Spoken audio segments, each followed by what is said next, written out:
Shalom. Call hello, Yahweh Bashem Shai, Bashem Rakakadash. Double honors unto the apostles and the elders. Salutations to all my fellow laborers doing this work in truth and sincerity, risking their lives and their freedom to do so now more so than ever. To the scattered elect that are scattered around the four corners of the earth, that be like unto the speckled bird, the Israelite foreigners, and to the Akwath that are listening and learning. To you, I say Shalom. This is your brother Malcolm from the branch of the Great Millstone here in Chicago, coming at you with another lesson in truth. And I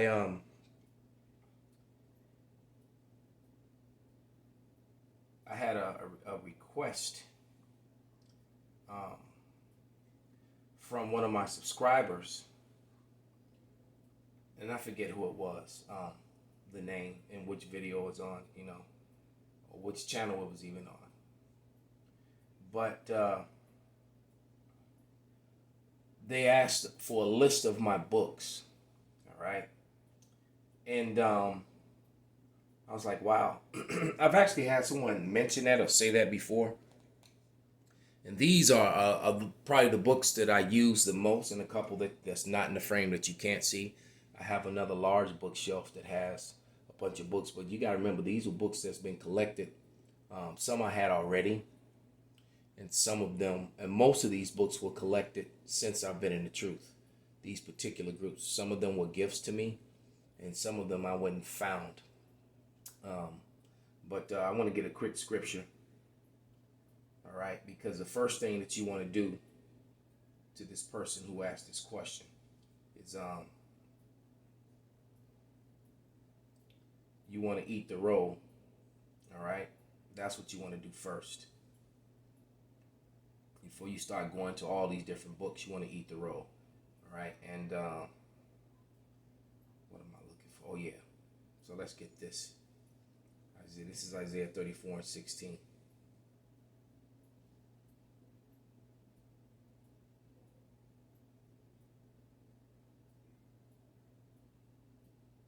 Should have just got Bibles in front of me, but I was holding my phone, so which seems to be acting up at the moment. Satan is always busy trying to he does his job. He controls the left-hand side, and his job is to catch you up, make you stumble. This is Isaiah 34 and 16, and it reads, Seek ye out of the book of Yahweh and read. None of these shall fail, none shall want her mate. For my mouth it hath commanded, and his spirit it hath gathered them. All right, so first and foremost, the most important book for you to read and have is the Bible itself. Okay, that's the most important books. These books are books that I just use that's further just to help further push the truth and prove the prophecies. All right. And so, like I said, matter of fact, let me grab that too before I start going through these books and just give a quick. And some of these books I haven't picked up in years. As a matter of fact, this one I don't think I've even. Yeah, the traditions of the Jews. This book I haven't even really gone into this book yet. All right, and this is old, so I actually you can even tell by the font, by the way the way that it's printed. This is a really old print that they reprinted into a new book.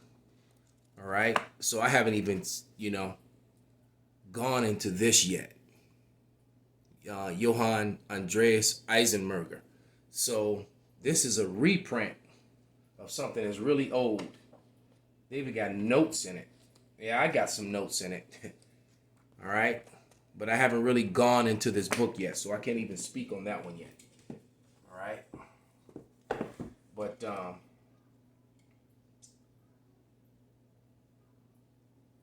what's that scripture I'm looking for? Yeah.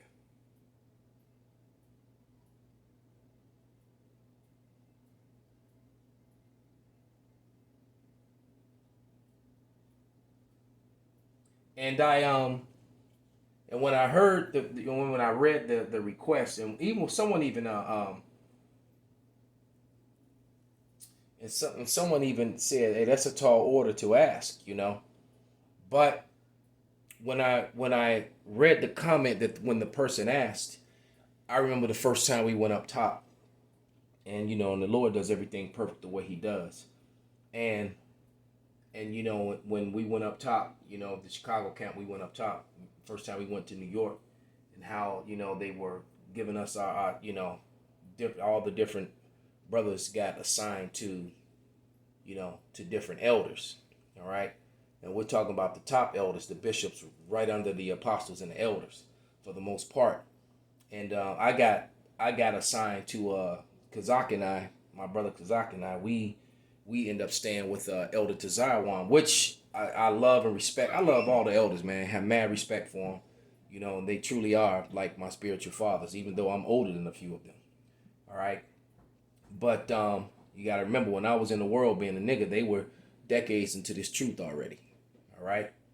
So, but I ended up staying with Elder Tazarawan, and it was a but before that happened, the Lord does what He wants to do. I wanted to stay with Elder Tazadakbar because I too wanted to see his collections of books, because he was one of my favorite elders.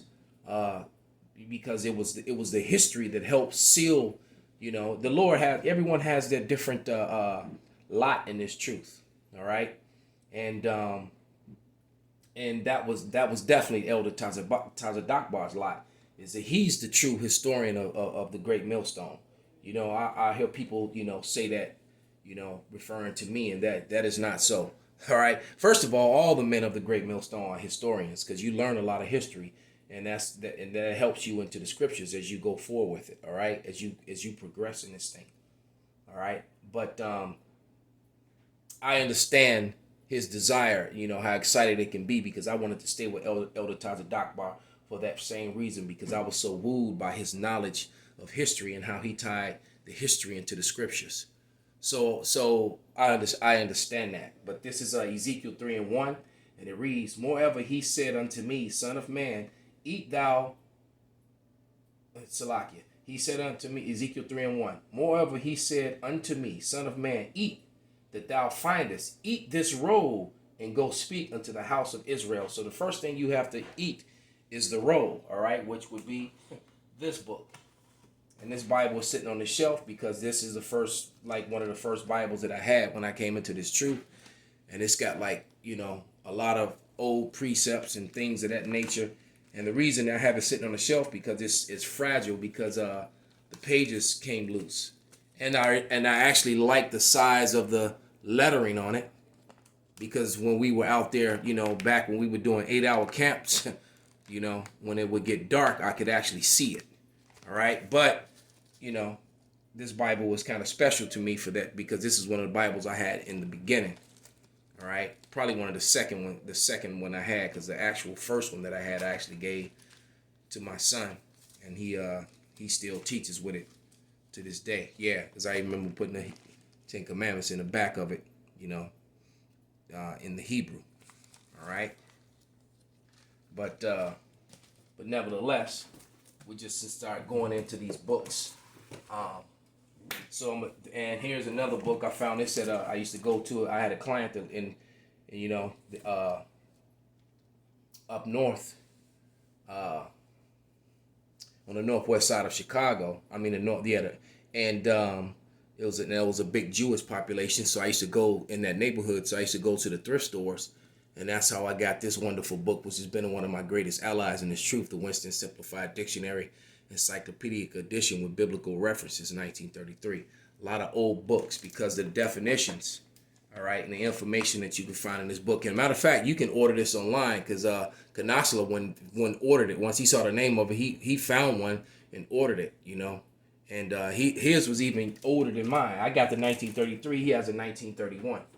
All right. And I'm just going in random, grabbing books. Another very important book for this truth is Nature Knows No Color Line. All right. And the reason I really love these old, and you know, I got specific pages marked, but this book is a golden nugget of information. And the thing that I like about books like this particular book, and this is written by J.A. Rogers, by the way. So I like to put it up and, you know, show the name, Nature Knows No Color Line. It's because at the bottom of the pages, it gives you the information that where he got it from, and the books. So All these books expose Esau, Edom. The Moorish heads carved in a stone and the pillars in the Netherlands, and then it gives you the place and the page numbers. It's the things so that just to prove. So why did Moors have their heads carved in stones in the Netherlands if they didn't rule, if they weren't the people governing over there? So books like this is a very powerful book. All right, and of course the two next to it is the Zondervan Compact Dictionary Bible. All right, the Young's Compact Dictionary Bible. These are very good additions to when you're teaching, just to prove the falsehoods of Christianity and the meaning of words and the definition of ham. It's just so much information in there, and it talks about the future prophecies, the future punishments that's coming to Edom. So it just goes like, for example, here, this has been my biggest thing as of lately that I keep bringing up is when you're looking up the elect, you're looking up predestinated and then things like that. It gives you like for this, I'll read. It says, when election refers to salvation, its objects are individual men. The concept of universal election is foreign to the scriptures, rather particularly election only. Matthew 22:14, John 15:19, Romans 8:29, 9:13, 15:18, 1 Thessalonians 5:9. So basically what the scholars are telling you is that universal salvation, that's foreign in the Bible. So what that means that the seminaries and the churches are teaching lies. Salvation is only of Israel. All right. So information like that. Two more books. This is by Lee Cummings. The Negro Question. So to substantiate what we read in the other book, In Nature Knows No Color Line, the Negro Question is giving you tons of information of the blackness of the dark flesh people, that it was black, so-called black people that were the ruling class people in Ireland, Scotland, and Britain, and all the relics and the bones and the bodies that were left behind to prove it. All right, and Esau goes hard with his lies, in his movies and in his books. Okay, trying to disprove the truth. All right, here's the next book, From Babylon to Timbuktu. Tons of information in that. It even talks about the Jewish slave trade. That's probably one of the most powerful tidbits of information in here, but there's tons of information in here. This book also proves to you that the people in the Fervent Crest, which they call the Mideast, was full of so-called black races of people. All right, not all the same. See, that's a mistake with the black unconscious organizations out there, is that they assume that if you black, everybody's the same, right? No, there are different dark races of people. But that book gives you tons of information on the fact that it was dark people that were living in the land of Israel in the northern parts of Africa, what you call Babylon and Iraq and all those areas. Those were so-called black people, mostly the sons of Ham, so-called Africans. This book got a lot of videos deleted off my old Maccabean Spirit channel. All right, Gangsters and Organized Crime in Jewish Chicago, and most of the gangsters and the mafia guys in Chicago are actually Jewish. Matter of fact, as you begin to read this book, as the information began to surface, it even begins to make me think that Al Capone himself actually might have been Amalek and not an Italian at all. All right, and that sounds far-fetched to you, but it's funny that most of his officers and his highest ranking men in his organization were Jewish. All right, and it even talks in this book on how they got control over the media, over the papers, where they began to tell you that they began to write. I don't want to give too much, because fly-by-night Jews. All these Jewish guys were the gangsters, and they began to bootleggers and all that stuff. And it talks about prostitution and Maxwell Street and shootouts and murders and all that, and they all had their hands in that. All right, and look at this: white slavery and prostitution in Chicago Jewry. So they began to make the papers tell them to look, you can't write Jewish gangster no more. You just need to write gangsters. So when you hit gangster, you start thinking Italians or the Irish mafia. Okay? And that gives a breakdown on that. Here's another two important books. Arthur Koestler, the 13th Tribe. This gives you the history by a Jewish scholar on how the Amalek converted to Judaism in the 7th century, okay, and began. And matter of fact, it even tells you to up until like prior to the 13th century, they referred to themselves as Jewish, and how around and all of a sudden later in the 13th century or the 12th century, they actually started calling themselves the actual people of the book.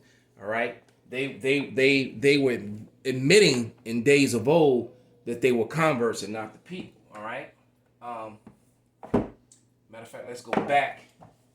This movie, Gangsters and Organized Crime in Chicago Jewelry, is written by Alex Garel Franzen.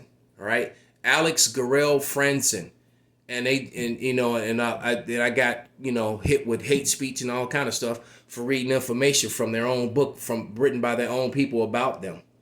It's crazy. I was doing was reading their own information written by their own scholars from their own people. And this book right here being the banger, who is Esau Edom? That book needs no introduction, written by Charles Weissman. All right, remember this book, hardback, brand new, was going for 10 grand. This book was so crucial. And there's a line in here that I've been reading a lot. It's all marked up. This is my copy, my book. So, but I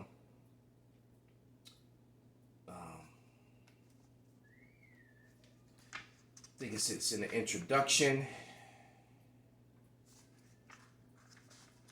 and it says something to the effect that, here we go, on page 4, it says, this material presents strong meat of God's word, which is intended to edify and nourish strong Christians, and then it gives you Hebrews 5, 12, and 14, which is talking about the meat and the milk. And then it says, and thus specifically intended for those who have advanced to the stage of understanding the racial perspective of the Bible.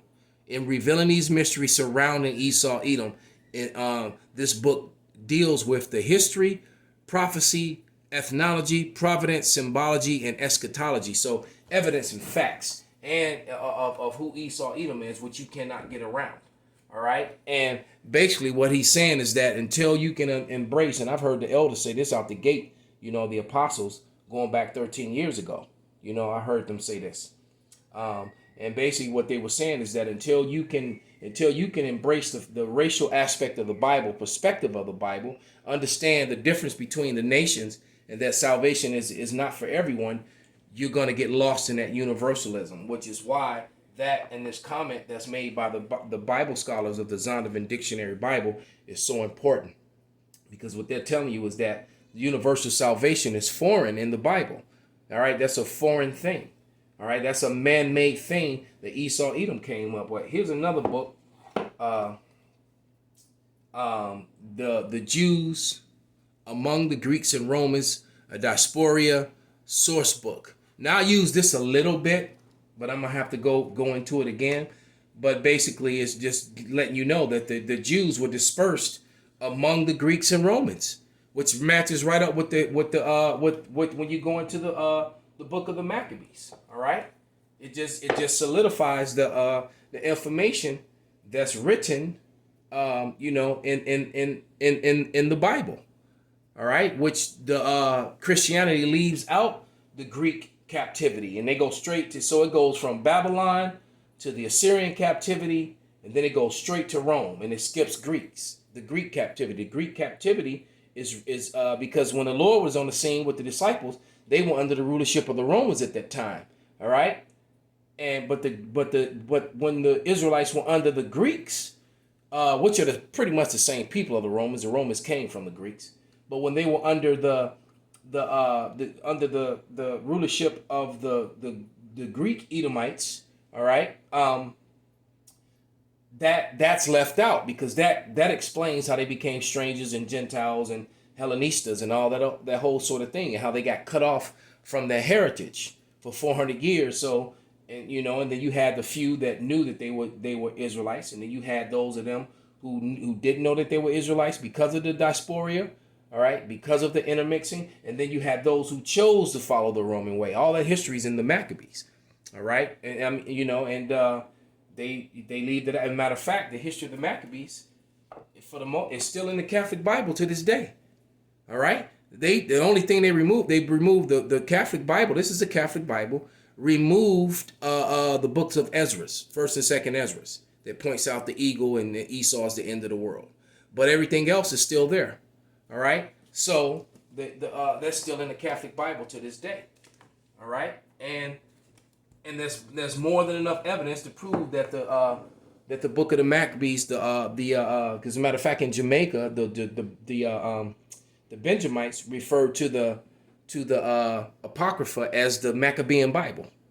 All right, so the Apocrypha was always a part of the Bible, and it tells you that in this dictionary Bible as well. This book. All right, it clearly states that it was authorized. It was a part of the Bible. Always was. This Jewish publications. Not necessary, but when you start studying and learning the Hebrew, all right, it's how you can see that Esau, it is JPS, Hebrew, English, Tanakh, how scriptures that talks about the skin color, texture, color of the Jews, them being black people, you read it in English and it tells you one thing, but when you read it in the Hebrew, it breaks down the fact that they were people of color. So why you need a JP, Hebrew, English, Tanakh, but then they take out and remove, or change, which is against the scriptures. It tells you that in Revelation. Let's see if we can grab that real quick. I think it's the last book of Revelation. Wow, my daughter just sent me a message about UFOs in Colorado.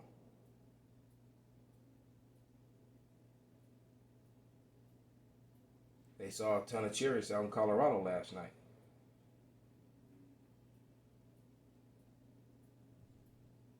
God, the water, and I'm so thankful that my sons and my daughter believe in Yahweh Shem Shai.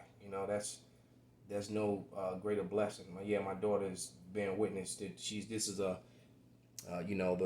group message with her, myself, and my sons on all the chariots that she saw last night in the sky. She's saying she knows the time is soon. The water Yahweh Shem Shai. But let me find that scripture. This is Revelation. It's 22.